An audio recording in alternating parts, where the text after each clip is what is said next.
Hey grade 12s, so what we're going to do now is work through question 3 here of the June 2024 Gauteng paper for Math Paper 2, and we're going to start with the analytical geometry. Okay, so let's jump right in. So question 3 says, in the diagram below, the equation of line AD, so AD over here, is 2y plus x equals 11. So we have 2y plus x equals 11. M is 1 and -1 is the midpoint, so that's important, of the straight line joining B over here and C over here. The angles of inclination of AD and BC, so AD over here and BC over here, are alpha and beta respectively. So we have E over here and F over here are the y-intercepts, also important, of AD and BC respectively. So we have our formulas up here, we have our distance formula, our midpoint formula, our straight line equations, these two options over here, our gradient formula, our equation of a circle formula for question 4, and then our m equals tan theta for any angles of inclination. So question 3.1 says, determine the coordinates of B, so the A and the B over here, both of these unknown x and y coordinates. So what we have to do for 3 marks means we're going to use the midpoint formula here on line CB because they told us the coordinate pair of m, which is 1 and -1, okay? So what we can do is we can set up an equation for each of them. So we have our x of m equals x1 plus x2 over 2. And then we have our other side of the equation. We have y of m. M is just the midpoint over here, is y1 plus y2 divided by 2. So that means x of m, the x value for m is 1 over here, the x value for our c is 3 over there, and then x2 is our a value over here. So I'm just going to plug in a over there, and then this is divided by 2.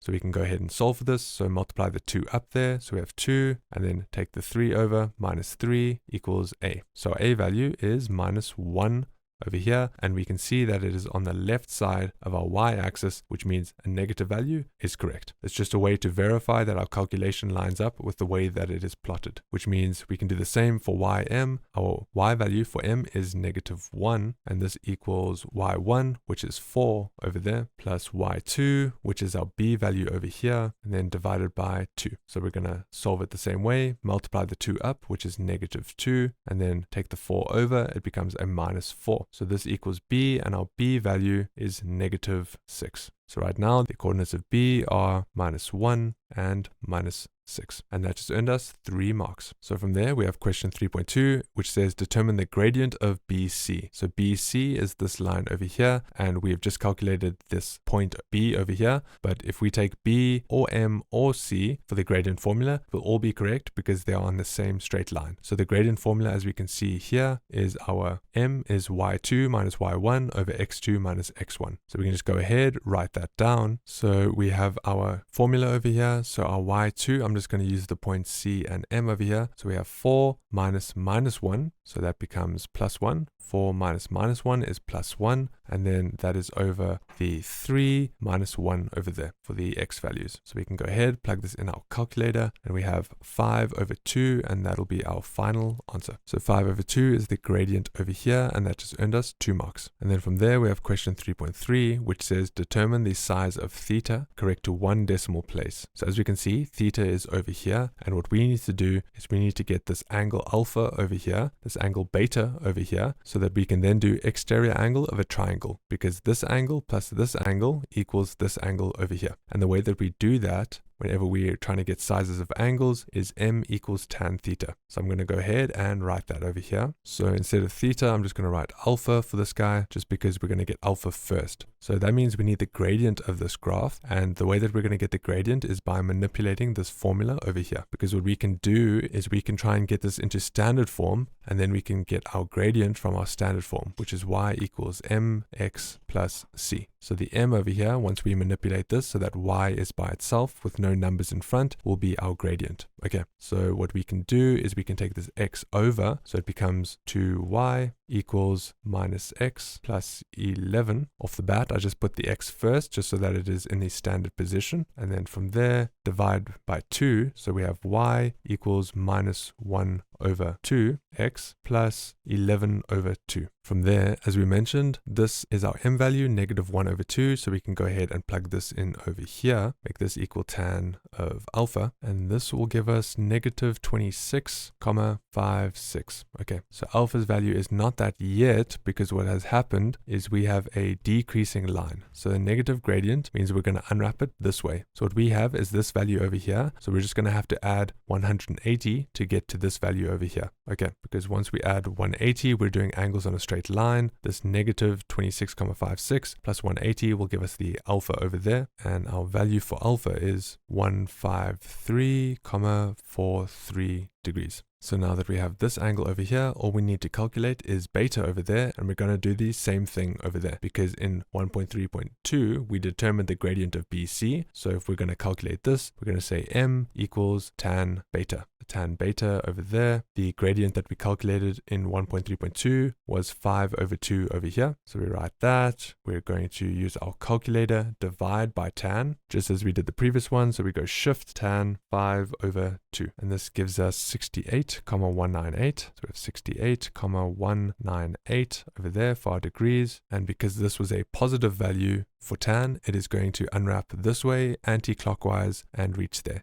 It doesn't unwrap clockwise like a negative gradient does. Okay, so it unwraps like there, and we have beta just like that. No need to add 180 or anything like that, like we did for the alpha over here. So at this stage, all we need to do is say theta plus beta equals alpha, because exterior angle of a triangle, and then we'll have our answer. For this section, analytical, we don't have to use any reasons, so that's cool over there, which means that theta plus beta equals alpha. Alpha, as we established, was 153,43. Beta, if we're going to take it over and subtract it, is 68,198, and that leaves theta by itself with a final answer of 85,2 degrees, because we had to round this to 1 decimal place, so we just had to round it to a 2 over here. Okay, and with that we just determined the size of theta, correct to 1 decimal place, for 4 marks. And then question 3.4 says determine the equation of line BC. So BC is this line over here,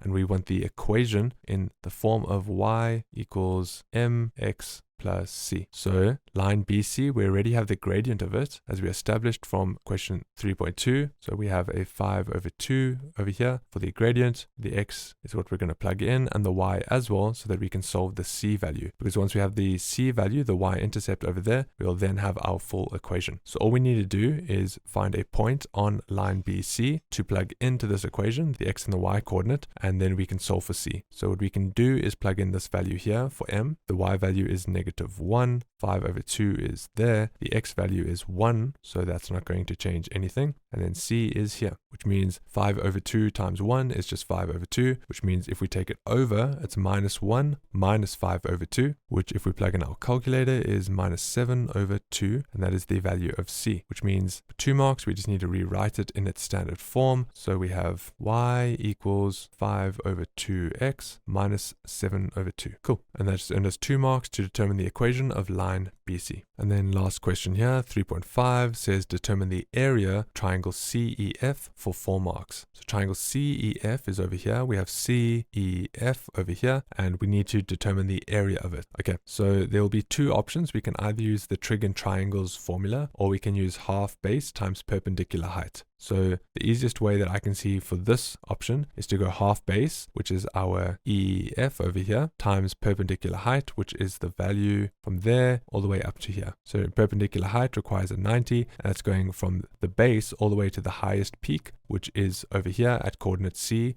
3 and 4. Okay, so in order to get the length of EF, we already just calculated the equation of line BC. We know the y-intercept is negative 7 over 2, so minus 7 over 2 is the y-intercept over here. And then the y-intercept over here for E is what we calculated earlier for the straight line equation when we got this guy into our standard form, because plus 11 over 2 is the value here for E. So all we need to do is add 11 over 2 plus 7 over 2 to walk all the way from E to F. So we're just adding them up to get the distance here. We don't have to use the distance formula because they are on the same vertical plane. There's no change. They aren't diagonal like this guy, which means that 11 over 2 plus plus 7/2 gives us 9 units there for the length of EF. And then what's quite nice is that we're on the y-axis over here, which means for the perpendicular height, all we have to do is move horizontally 3 units to get to point C, and that'll be the height over there, because we're going from 0 all the way to 3 in terms of x for C to get the perpendicular height, which means the length from y-axis to C is 3 units as well. So we have our base, we have our perpendicular height. We can just go ahead and plug that in the formula. So we have half base, which is EF, which is 9 units, multiplied by perpendicular height, which is the y-axis here all the way to C, and that is 3 units. So that means 9 times 3 is 27. Half of that is 13.5, and our final answer is 13.5 units squared. And that just earned us 4 marks over there for question 3.5 and 15 marks for this whole section. Great job, guys. Let me know if there are any questions in the comments below, and then I will see you in the next video.